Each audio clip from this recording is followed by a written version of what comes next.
Hi, if you're just joining us, we are rolling the tape. We're going to wait a little bit until the top of the hour, and then we'll be starting with our program, Map Back at You, at the Leventhal Map and Education Center.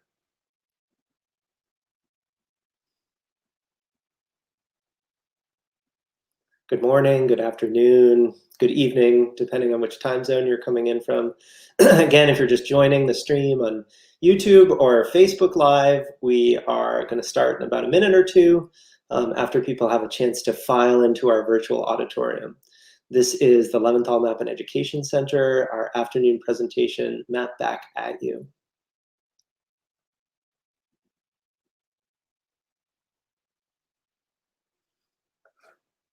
Again, if you're just coming in, we're just hanging out at the beginning while we wait for people to arrive, and we'll start in about a minute or so.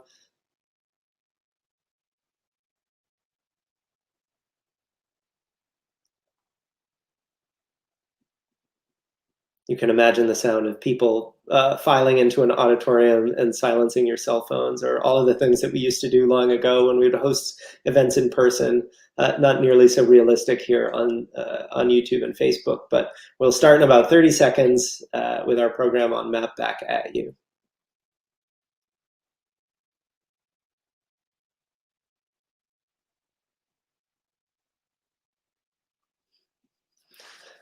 All right, well, welcome to those of you on YouTube Live and Facebook Live. I'm Garrett Nelson. I'm the Curator of Maps and the Director of Geographic Scholarship at the Norman B. Leventhal Map and Education Center at the Boston Public Library.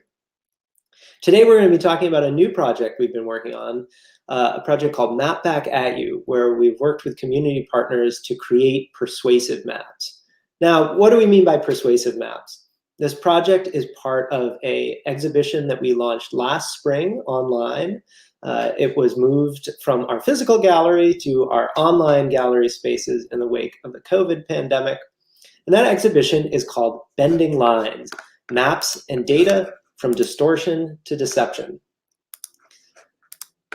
I'd encourage you to spend some time visiting the online exhibition, which again is full of all sorts of interesting interactive material, including zoomable maps, deep captions with contextual material about the collections, interactive pieces that allow you to explore some of the exhibition themes using your own browser, as well as some of our past events, including interviews and videos we ran when the exhibition launched. Now, Bending Lines is organized around a central question about how do we believe and come to think about maps as objects of truth and reality. We look not only at historical collections that have made arguments, political arguments, social arguments, economic arguments, but we also, in Bending Lines, look at contemporary maps that are created from data and created using computer programs that explore the world and help us understand the world, and that that we also argue need to be interpreted using some care and skepticism. One of the parts of Bending Lines that we're most excited about is a section where we took a set of data about Massachusetts and invited cartographers to make competing maps, showing how the same data set taken in different hands can be interpreted and explained in different ways. So again, that exhibition is available online. I'll put the link below. And it's a great place to spend 20 minutes or 2 hours sort of walking around our gallery from the comfort of your own home.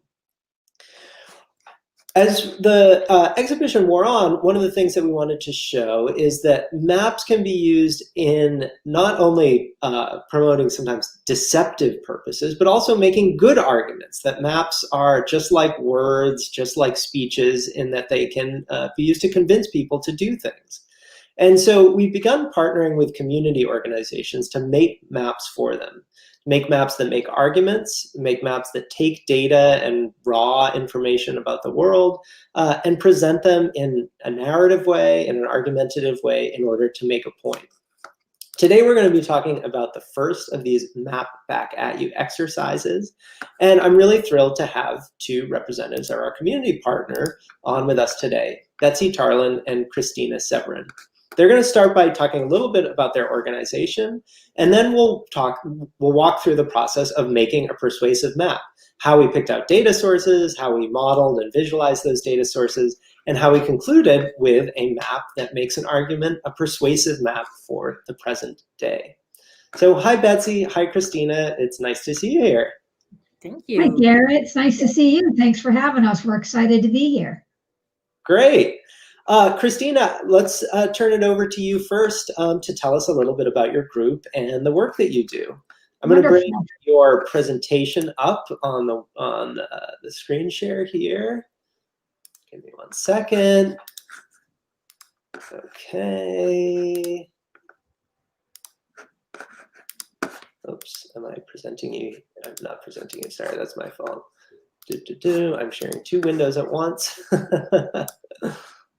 There we go. All right. Go ahead, Christina.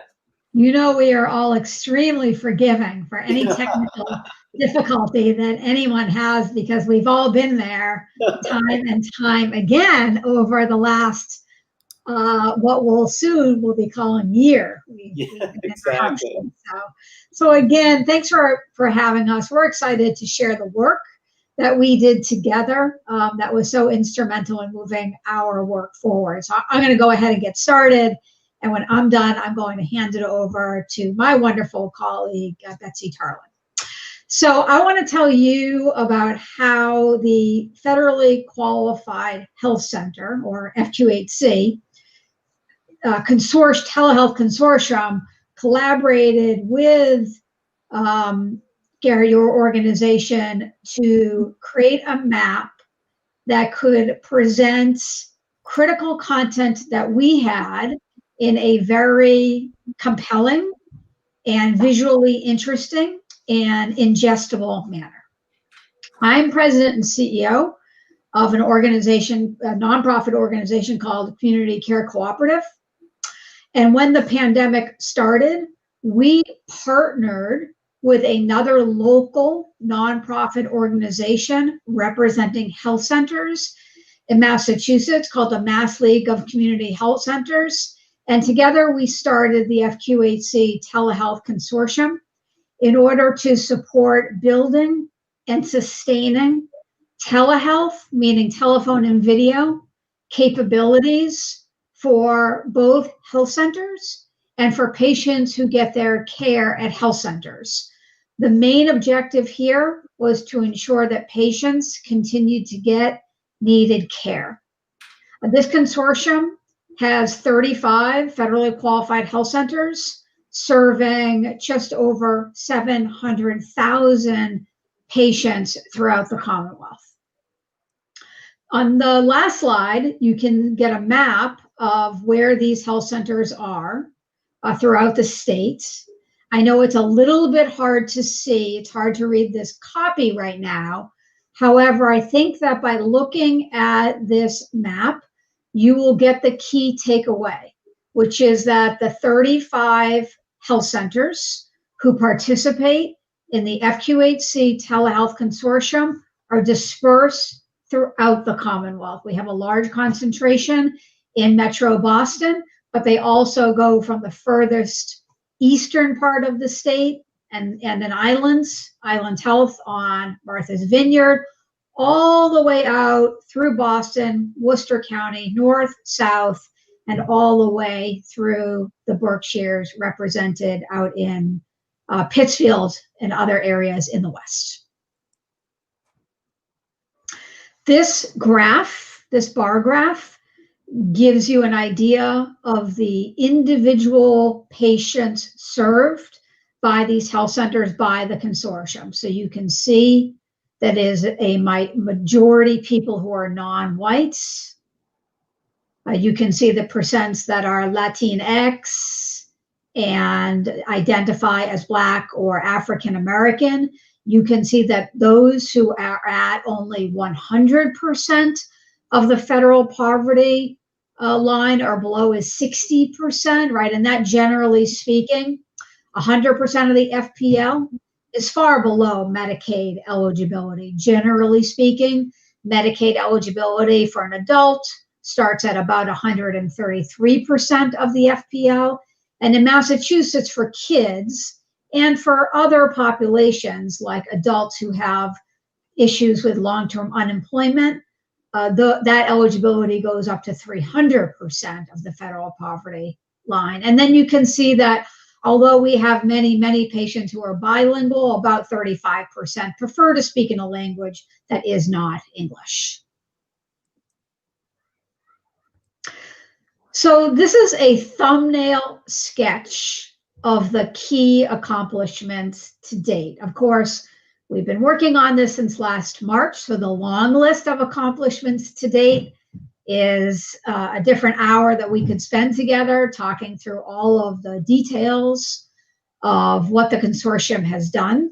This is a summary of what we got done in what we call phase 1, which was an initial set of work with an initial fundraising target that we were able to achieve. So we rapidly mobilized a telehealth response at all consortium sites, allowing them to provide care via telephone and or video through needed hardware, software, and technical support. We also developed a long-term strategy.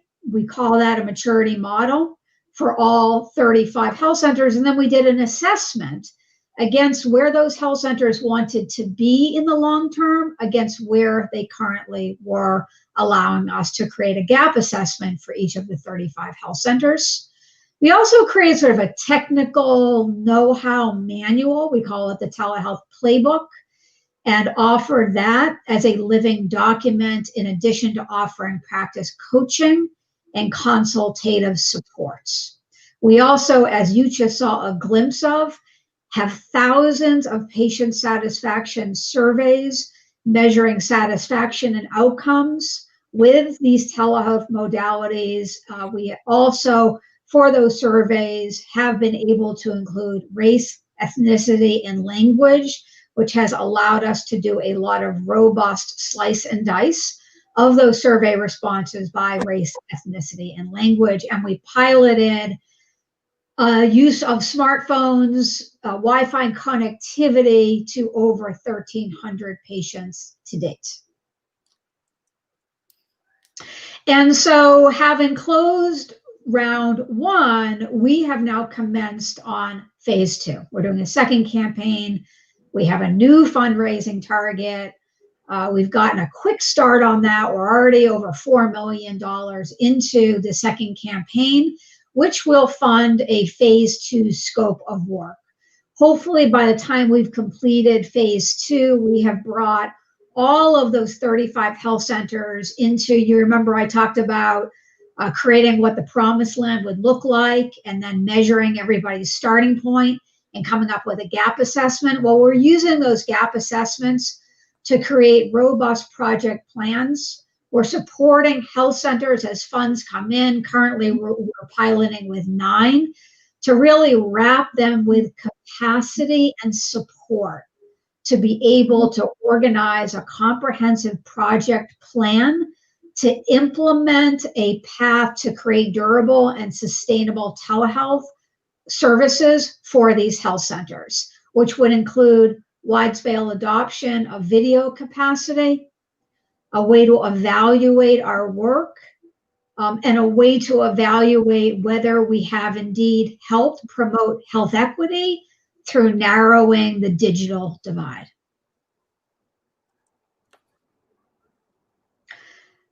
As stated, the overall arching goal for all of this work is really trying to bridge the digital health divide in order to bridge the health equity divide, in order to lessen race as a social determinant of health and promote racial justice and health and equity for all of the members of the community served by these 35 health centers.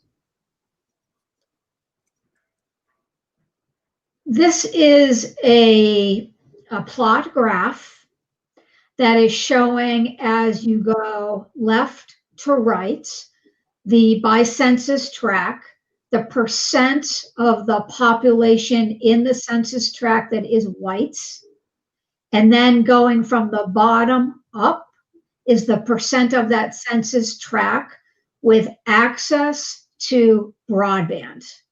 Key takeaway, as communities become whiter, their access to broadband access becomes, no pun intended, richer.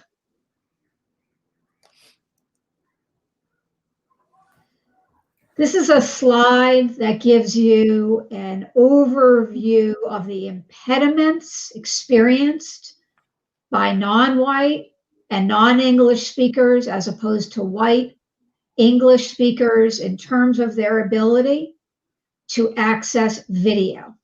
On the far right-hand side, it's showing you that about 20% of the white population has been able to access video as opposed to just telephone for a visit with their doctor. Now, you may be saying, well, 20%, that's not a very high rate. No, it isn't. Because poverty in and of itself is a social determinant of health. And poverty creates impediments in people living in poverty being able to use video to have a visit with their doctor. I am the CEO of a company. I have plenty of money to support myself and my family and what we need. I have had a visit with my doctor during the pandemic, and I used video, and I experienced no impediments. And probably 80% of white people share my experience. That's generally the statistic. When you get out of serving patients who are living in poverty, their access to video visits, if desired, is about 80% successful. You can see that even with our white population, that number is inverted. 80% are using telephone, 20% are able to access video. However, as this graph also shows, when you look at the Black community, that rate that we see here in the green for white people gets approximately cut in half, 20% down to 11%. That's an example of something that we're working on here. So with that said, I want to turn it over to my colleague, Betsy Tarlin. Hi. So I work with the consortium to help them reach their financial fundraising goals. In the first phase that Christina described, we successfully raised $5 million, and that was really responding to COVID and making sure that health centers had capacity to continue to serve patients through telehealth, primarily, as you just heard, audio, which is your telephones.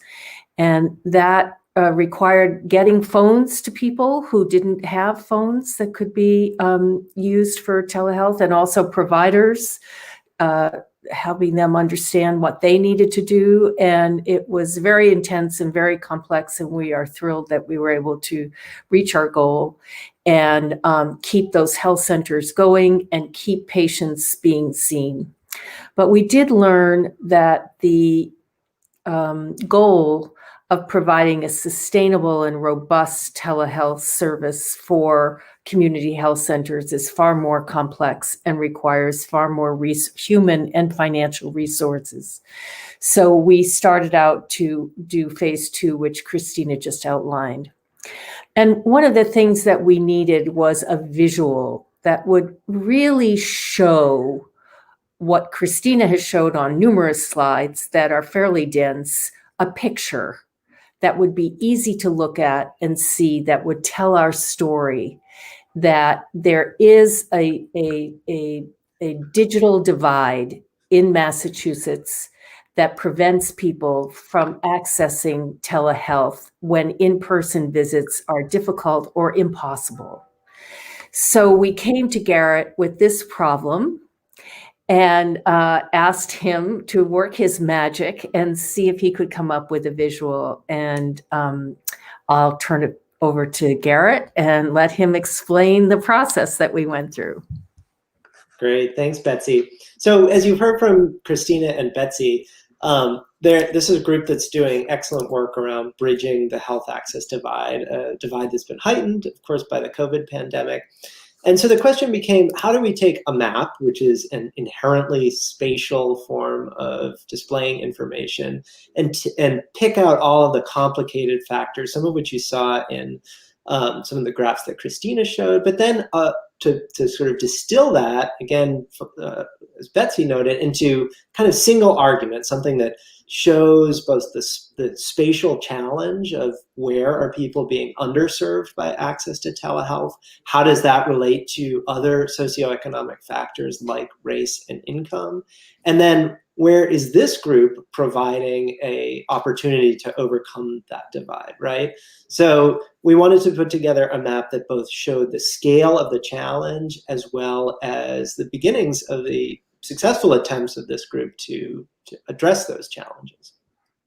In Bending Lines, one of the things we talk a lot about is where are the sources of data, right? Data itself doesn't just drop down from the sky. Data is produced by people. It's produced by census takers who go around asking individuals questions. It comes from data modelers who take all sorts of different sources of information and combine them together and make estimates.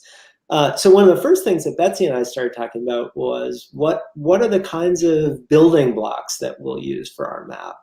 One of those, it was where are the sites, where are the health centers that are part of this effort? They're part of the consortium. So that was an obvious first place to start, right?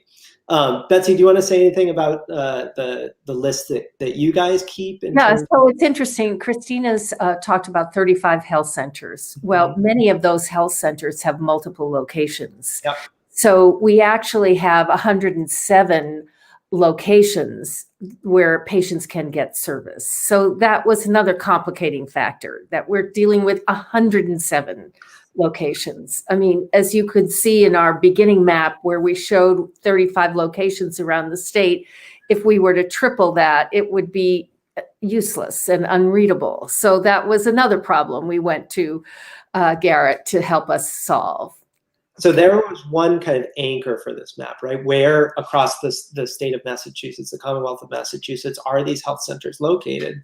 Under the reasoning that people are, of course, more likely to be able to get support and services from a center that's nearby to them than one that's far away. If you live in the Berkshires, you're probably not going to be seeking care from a health center in Provincetown. So that's one that kind of anchored. We know that we're going to be showing these health centers in some way on the map. Then the other kind of conceptual category in all of this was access to broadband, right? Christina has mentioned how some people have very reliable access to broadband and a lot of personal comfort with using the internet for all parts of their lives, and other people don't.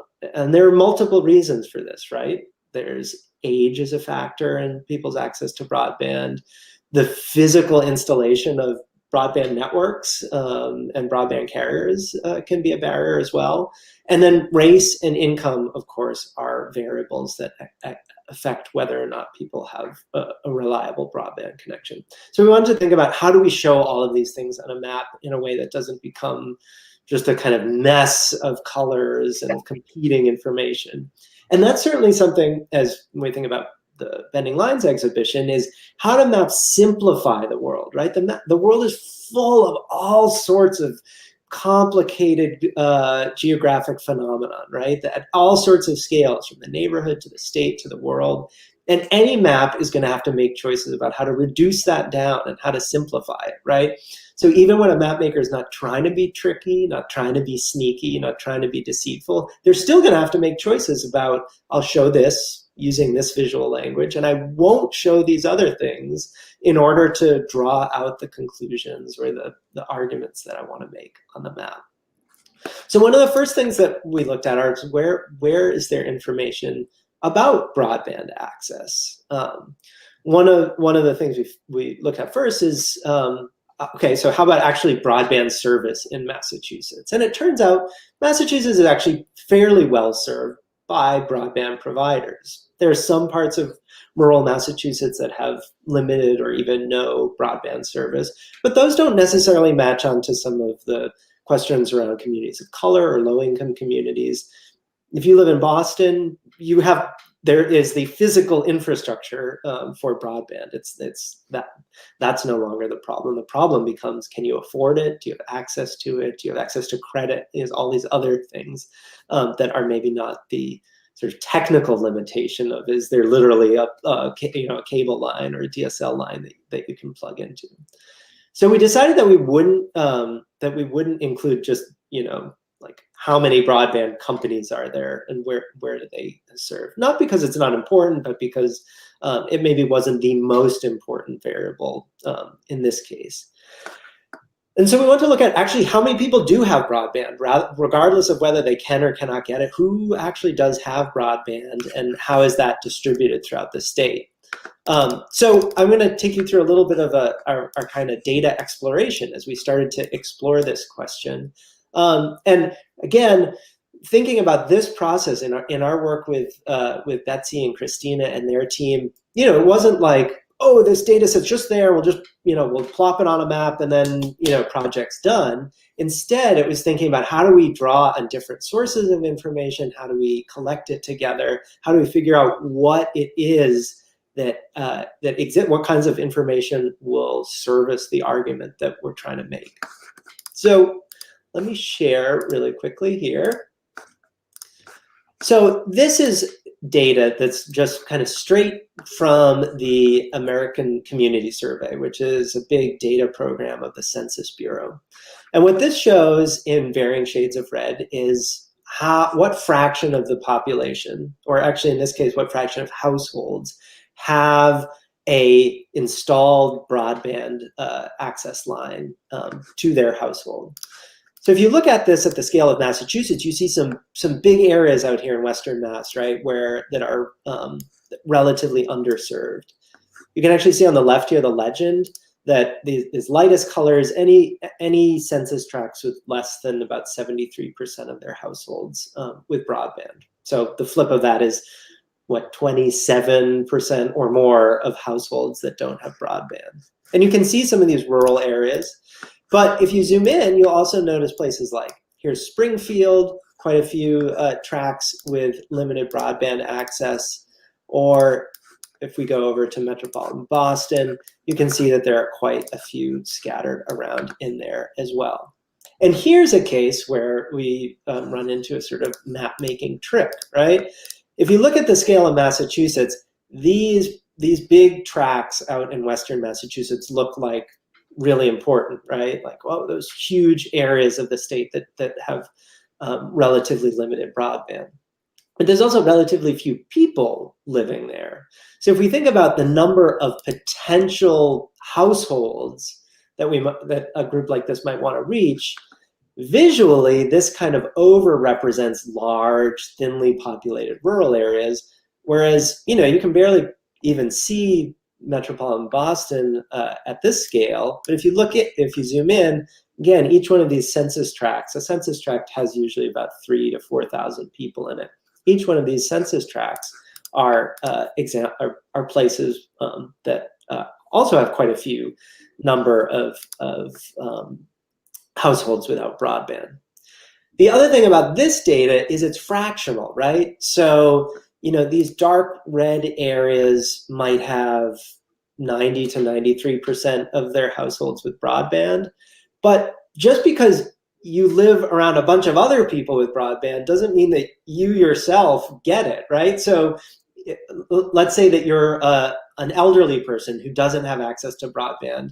It doesn't really matter if everyone else around you does or doesn't have it. You're still potentially in need of the kind of services that this group is trying to provide. So we started to think about, okay, what is the broader distribution of all the households throughout Massachusetts that have limited access to broadband, and how does that relate to where the group is providing services? And then finally, the question of how does the lack of broadband then correlate with some other socioeconomic factors, particularly race?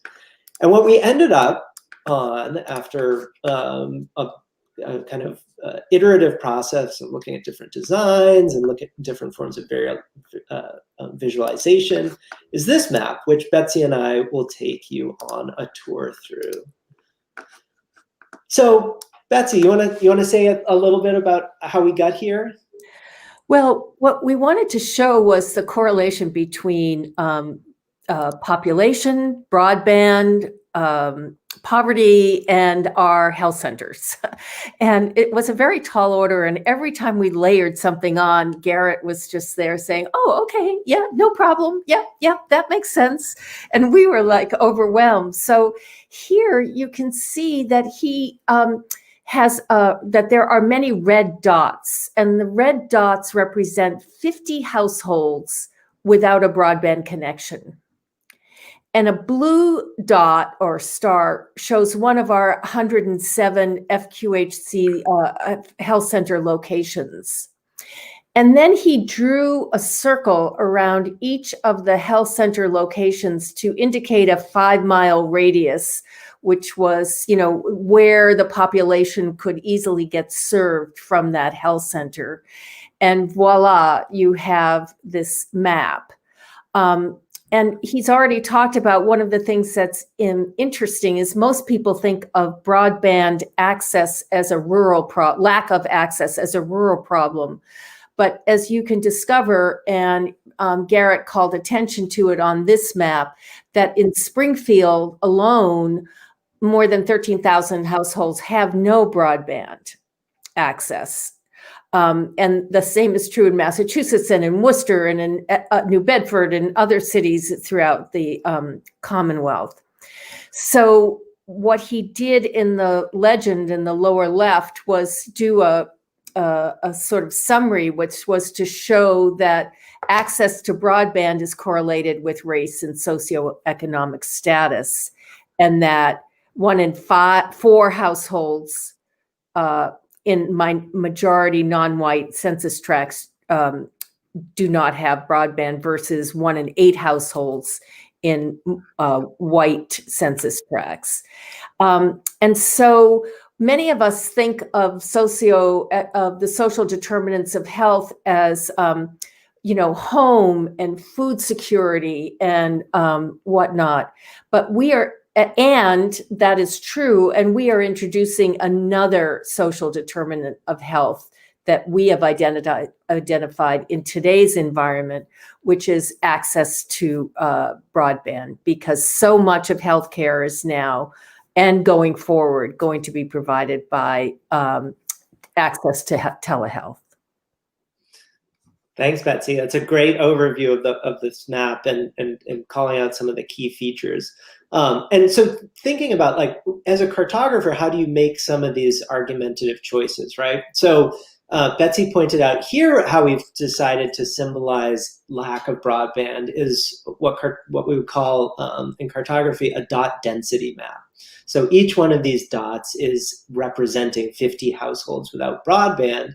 And what that gives us is a kind of overview picture of where are all the potential households that might need service under a program like this, which is much clearer than the earlier map I showed you, that kind of raw data around percentages and fractions, because that's not, that shows us maybe areas that have particular concentrations of households that lack broadband, but it doesn't tell us anything about, okay, how many households in Springfield need access to telehealth services or need help accessing telehealth services versus how many in Worcester County or how many on Nantucket. And a dot density map is much more effective at making that kind of argument. We also decided here to put these kind of bubbles around the health center sites, because with just dots, so you have these purple stars, those show the locations of the 107 Telehealth Consortium sites. With just dots, it's kind of hard to tell, like, okay, how many of the households in need are nearby to a health center site. And we decided that 5 miles was just a kind of rough estimate of, if you're 5 miles away from something, you might feel like it's sort of in your service area. Now, there's some complications there, right? It's not as if a center is 7 miles away that you're not going to use it, of course. We're not trying to make an argument that these centers only service communities or households within 5 miles. But visually, it gives you a kind of broader sense of, all right, these are the areas that are well served. And then we might also notice there are some areas that are perhaps less well served, which perhaps makes the argument about the work that remains to be done, right? So that combination of kind of here, the red dots showing the target population and the blue dots showing the service areas allow us to make an argument about what's being done and what's left to be done. And then we decided that we would break out the question about socioeconomic status and race into a separate little info visualization using actually not a map at all, but icons and simplified statistics that make the case about the relationship between broadband access and, in this case, white and non-white racial populations. We had actually originally started, I'm going to switch over to an earlier version of the map. We had originally started with a scatter plot that looked more similar to the one that Christina showed in her presentation. So this is very similar to the scatter plot that you saw with Christina. On from left to right, we have census tracts in Massachusetts arranged by how white their population is. And from bottom to top, we have more access to broadband. And you can see that there is a correlation, again, similar in the one that Christina showed, but it's not a kind of slam dunk visual argument, right? You look at a graphic like this, and it's kind of like, okay, a bunch of dots. What am I supposed to be concluding here? And so what we tried first was actually to add some text here for how might you interpret this scatter plot. And so below this brown line, or to the left of this brown line, are all of the census tracts that have more than 40% people of color. And out of all of those census tracts, the median tract has about 77% of its households with broadband access.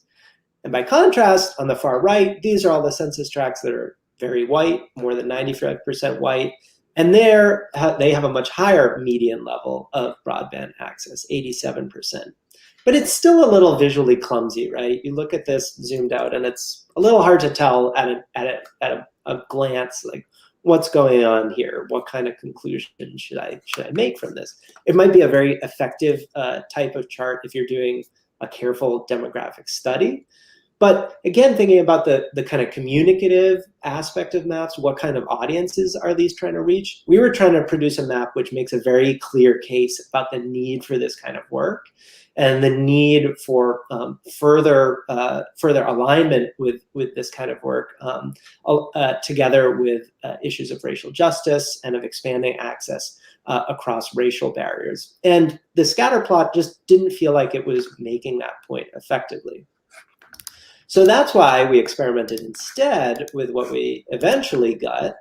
I'm going to bring back up the final map again, which is this pretty simple visualization where we've taken kind of that same top level statistic and then broken it down into these little icons. So this is showing that in these majority non-white census tracts, so in census tracts where more than 50% of the population are in households of color, there's 1 in 4 households that lacks broadband services, which is pretty high, right? That means 1 out of every 4 households can't get telehealth services, even if they felt comfortable over the language barrier or, for insurance or other access reasons. They literally don't have broadband.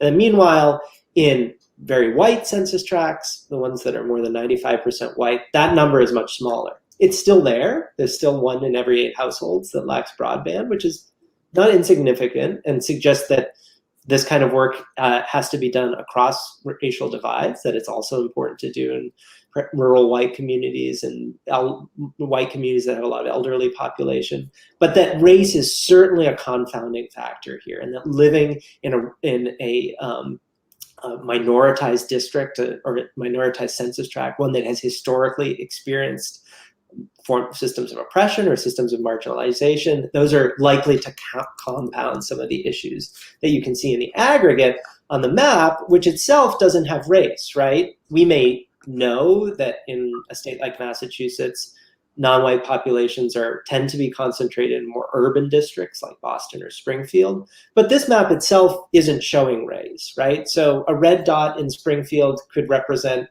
50 white households, And similarly, a red dot in rural Massachusetts could represent 50 Latinx households. The racial dimension is not shown directly on the map. And that's partly because we don't have the data, right? The census doesn't break down number of people who don't have access to internet and are of a certain racial background. That kind of data we can't disaggregate out of the census. So we have to look at the way that different variables overlap on top of one another. Betsy, I want to turn it back to you to maybe talk about some of the language. We've talked a lot about visual language and visual representation, but the words on this map were also really important. Everything from the logos, but also the title, the subtitle, these kind of call out boxes. Can you say something about how this language, we chose it to reflect the work that the consortium is doing? Yeah, so as Christina laid out in her presentation, I mean, we are committed in our work to bridging the health equity divide, to making sure that people of all backgrounds and all levels of income have access to healthcare. And more healthcare is going to be delivered by telehealth. So we needed to say, you know, we labored over the language as Garrett suggested for, well, what do we title this and what's our tagline? So it's making sure that vulnerable communities, so showing the number of or the extent of vulnerable communities with limited broadband and how threatened they are to be cut off from vital telehealth services. And is that what you were looking for, Garrett? Yeah, and thinking about, you know, the way that something like bridging the health equity divide, it kind of introduces the viewer to what they might expect to find on this map, right? And that's certainly something that we talk a lot about in Bending Lines, thinking about maps aren't just these, you know, visual objects that speak for themselves, but the text on maps is also really important in instructing us what we should be thinking about, how we should be interpreting it. I mentioned the same data, different stories examples with the cartography that we commissioned for Bending Lines. And a lot of that work is interestingly done by playing with titles and playing with text, where the very same data set might be interpreted in different ways depending on whether the map maker has said, look at this versus look at this. So here we've very obviously plastered on the top of this map what it's about, right? And this tagline talking about how COVID has made it so that more healthcare is taking place out there. Internet, we're interested in vulnerable communities that have limited broadband services, and that's a problem which the Telehealth Consortium is trying to address, right? And then in all of these little call-out boxes where we describe what are we seeing in the red boxes, how many people, even in a mid-sized city like Springfield, confront this problem of having limited access to broadband, and then turning it to the work that the FQHC is doing and where they're kind of geographically providing services. There's a didactic aspect to that text, which is saying, you know, we're not just showing you some unlabeled diagram and asking you to draw your own conclusions. We're using words and data and images and cartography all as a kind of ensemble to make this point, to put it in front of somebody and say, you should be convinced by this, right? This is a convincing piece of argumentation. And I think another issue is, of course, our work is very influenced by policy, public policy. And so it relates to public policy around reimbursement rates for insurance, public policy around many things. And I think that this is a very important map to show how important it is for the public policymakers to think about how broadband access can be more equitably distributed across the state. Yeah, I agree, Betsy. I would add on to that. I don't know if there's anyone in the audience who is in the education sector. My guess would be that when you look at where the density of the red dots are in here, if you were to put on top of that the school system, the public school system, and whether that school system has been able to go back to some in-person learning, there's probably also the relationship between the higher the density of the red dots, the more unlikely it has been that face-to-face school has resumed. I live in the city of Boston with kids who have used the public schools for a very long time. I can tell you there's a lot of red dots in the city of Boston. The city of Boston has not had face-to-face school since the pandemic started. And because of issues with broadbands, right, the experience of kids has been very different. And I can only speak for Boston. And my younger kid finished with the schools last spring. But I can tell you at that time, even though they were giving out Chromebooks because of issues with broadbands, they were giving assignments, but they could not have Zoom classes because of lack of access. And it's a great point, Christina, about the way that map making sometimes isn't as useful for answering questions as it is for opening up questions, right? And for seeing the hints of geographic patterns, spatial patterns that we might want to investigate in other ways. That's a really great example, right? How, if we look at these red dots and we think about households that don't have broadband access, how does that relate to school systems that are relying on broadband access to now deliver their services? And, you know, a map like this might be much more suggestive towards that question than if I just gave you like a statistic that, like, you know, whatever, I'm making this up, but like 10% of Massachusetts students don't have access to broadband. That doesn't provide us a window into thinking about who doesn't have it, where are the kids who don't have it, how is that related to school resources, community resources, and questions like that. I'll also say, if you are on YouTube or Facebook and you have any questions, feel free to drop them in the comments section. We can see them, and we'll be happy to take some questions from the audience as well. We actually have one question already, which is, again, thinking about this, the relationship about geography and when is it important to use a map? How has the importance of geography evolved since the pandemic in terms of resource allocation? If services are delivered by phone and video, is access to service locations still a major factor? So that kind of ties into our decision, you know, how do we what is the importance of the location of the sites, right? And these bubbles that we've drawn around them, there's a degree to which people are more likely to access services that are near to them, but over the phone, you know, the example I gave at the beginning, you, I guess, theoretically could call a health clinic in Provincetown if you lived in Williamstown. How do you all see that changing? Yeah, I can give an example as an answer, one of the answers to that question, which is one of the ways that we use this map and this policy question was to say, listen, clearly people who are more likely to be low income and people who are more likely to be non-whites can only use telephone to access needed care unless they go to an emergency department. And if Massachusetts Medicaid, known as Mass Health, and other insurance carriers do not continue to have parity reimbursement for those telephone visits, those healthcare providers will stop offering those telephone visits, and that will disproportionately have an inverse impact on access to care for people who are non-white and or low income. And so we use that policy argument, and we have been successful. There was just a healthcare reform bill moved by the legislature and signed into law by Governor Baker.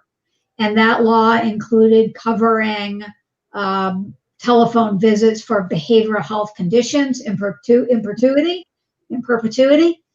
and extended parity coverage for telephone only visits for physical health for an additional 2 years to start.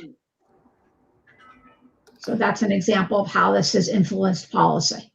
It's really interesting, Christina. And it also, you know, it opens the question, right, of where can a map be misleading? We talk about that in the show as well. Sometimes showing something on a map makes it seem like there's a geographic or spatial dimension to the question when there really isn't, after all, right? And certainly when we think about COVID maps, right, there is a way in which COVID is, has a spatial dimension to it. Obviously, you can't catch it from somebody that you're not in proximity to, but there's also all sorts of other factors around who's most exposed to COVID, right? Like, are you a frontline worker? Do you, how many bedrooms are you in your house compared to the size of your family? And those are things that aren't easy to see on maps, right? Those are the kind of things that can be obscured by maps, and we might miss those kinds of complicating factors if all we're looking at is a map, which of course is best suited for showing relationships across space. Again, if there's any other questions from the audience, feel free to drop us a line in the comments, though I know that Betsy and Christina and I would all be happy to follow up on any of this after the fact as well. Maybe Betsy and Christina, you could say something about, I know you've shared this map both in fundraising settings and with policymakers. Are you finding it effective so far? Do you feel like it's making the argument that you hoped that it would make? Yes. Most recently, last week, we were asked to be on a panel with the Massachusetts legislators' health equity task force. And we use this map as one of the key punchline takeaways. It is a map that, among many other effective characteristics, is also visually pleasing. And I think that sort of affords whoever is looking at it the opportunity to want to have their eyes on it and absorb the quantitative and qualitative information that is being communicated in this map. So I think it is accessible and powerful because of its visual appeal and the granular level content. Particularly for people who are policy makers, like the health equity task force. Yeah, and that quality of maps, right, to because of their visuality, makes them so, in a sense, fun to look at, but also compelling, right? It's easier to remember sort of what you saw on a map than it is to remember like 50 lines in a statistical table, right? And that's another one of the points of bending lines is the outsized power that maps play, because we recognize that, the shape of Massachusetts, that's a very familiar shape, certainly for people who live and work in Massachusetts. And, the distribution of where cities and rural areas of Massachusetts. And then if you overlay onto that, the sort of questions that we've put here, it can stick in your head in the way that a more kind of dry or merely numerical presentation will. Right, and that, I like to use that scatter plot as a warm up to the map. Yeah. And I kind of lay it out, and I just I keep it very, very simple, right? You can understand that there's a bit of an inverse relationship here between being white and access to broadband. Yeah. Then I show the map. There's actually a question from the audience on exactly that point. Did we consider different annotations to the scatter plot of access? I had showed, and let me bring it back up. I had showed how we had experimented first with the scatter plot and trying to give it a little bit of, I'm just going to bring it back up here, how we had tried to give it a little bit of life through an annotation, but it still seemed a little bit too wonky. Right. And truth be told, Garrett, that's why I removed, like when I was on a panel last week with the Health Equity Subcommittee, I removed the annotation. Yep. Just showed the data and did a simple voiceover. Exactly. And it's a really like statistics are so complicated, right? We could have done something like the correlation coefficient of this graph, but actually, it's not a strict linear correlation, right? I mean, and you can see even here, like down here, there are some very white communities that also have limited broadband access. There are also some very non-white access communities that have very good broadband access. So it's not a strict one-to-one relationship, right? Which, if all these dots were in a perfect diagonal line, then you'd say, oh my gosh, this is really, absolutely the case. But instead, we're seeing the effects of race and income overlaying with things like, household size, rural-urban divides, age, household age.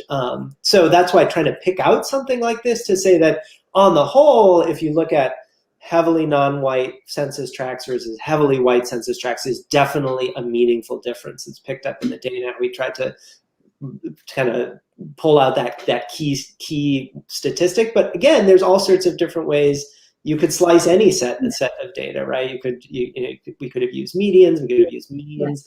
And ultimately, this sort of logo or icon representation seemed like one that sort of got the key point across. Yes, Garrett, and to a point that you made earlier on that scatter plot, if you plotted in the incidence of COVID in those same census tracts, you'd probably get a pretty good overlay. Yeah. And that's, the challenges of, we have all sorts of sophisticated mathematical techniques for thinking about the relationship of different variables to one another, but the ability to visualize those is really limited, right? On a map, once you start showing 2 or 3 variables, it starts to become spaghetti and you can't tell. And I mean, same with a scatter plot or even a line graph, right? So again, this is one of the themes of bending lines, is that what we're able to sort of see and interpret from data is very much limited by the forms of visual representation that we have. And even those forms of representation are constructed, right? We talk in the show about where did line graphs come from? Where did, showing symbols as dots or as colored areas on a map, it's not as though those have been used since prehistory. Those are all highly mediated forms of visual representation. Yeah, and I was just going to say that working with you, Garrett, at the center was just so exciting for us because we knew the problem, but we had no access to the tools to do the solution, which is how do we show various levels of data and how do we integrate them into a document that is easy to read and pleasant to read and makes our point. And, you really, this is your area of expertise. So you brought to this, tools and a perspective that we just couldn't find anywhere else. So we are really, really grateful to you and the center for being there for us. And it's absolutely one of the key tools in our toolbox in making our pitches to both policymakers and funders. I mean, it really tells the story. Thanks, Betsy. And it dovetails really closely with something that's really important for us at the Map Center. It's part of Bending Lines, but that is to put the power of cartography back in ordinary people's hands. It just so happens that a lot of the technical skills or the access to things like census data are kind of hidden behind very difficult to access systems. It's not like you can just most people are not comfortable just dropping into the census and making a map. And so we're working not only through this initiative, Map Back At You, but through our education programs, through work we do at the library, to make these forms of data, geographic knowledge, cartography, more accessible and put them in different people's hands. There's actually a line that we quote in Bending Lines that says, "Map or be mapped." And that's kind of central to this question, right? If you don't make a map that shows your point of view, you're liable to have somebody else make their map of their point of view kind of on top of you. And certainly throughout history, and this is a key theme in the exhibition, is that powerful people with money and resources and access to political or military power tend to be the ones who are making the maps. And the ability of people to map back at you has been somewhat limited. By limited access to resources, to representational access, and these kind of things. And so, for us, map making is not just this thing that kind of drops down from above, but that we want to put in the hands of as many different people as possible. Redistricting would be a very good example of what you're discussing.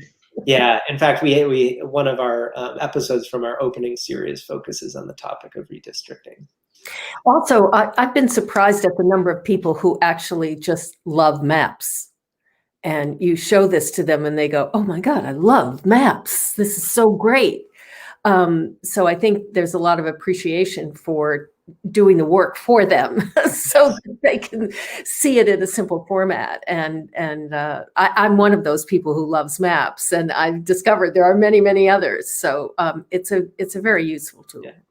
Really. But a power that has to be taken into careful consideration, right? Because maps are, people can latch onto them so easily because they're so visually rich. They also can do great damage. And that's one of the things that again, bending lines when we think about propaganda and persuasion. Maps can use to empower, to challenge authority, but they also, in the wrong hands, can do really, kind of tricky forms of malfeasance. So I know we're just about at the top of the hour, so I wanted to thank you, Christina and Betsy, for being with us, not only now, but also throughout the whole process of making this. And I hope we've given the audience a kind of behind the curtain scene of how this map came together, how we went about the process of both brainstorming it and then editing it and modifying it so that it fit the need. Well, thank you again, and thanks for giving us the opportunity to share our story today with your viewers and listeners, and I hope that we get to collaborate again. Great. Thanks to both of you, and we'll see you soon. I just want to mention one more invitation to visit the exhibition online at leventhalmap.org. From our website, you can not only find the exhibition, but our digital collections, research services, and other programs. And we are also going to continue this Map Back at You program. If you are a community group that you know are interested in producing a persuasive map of your own, please drop us a line at info@leventhalmap.org. This exhibition will continue to be an initiative of ours through the spring and summer. Thanks a lot, and thanks for tuning in.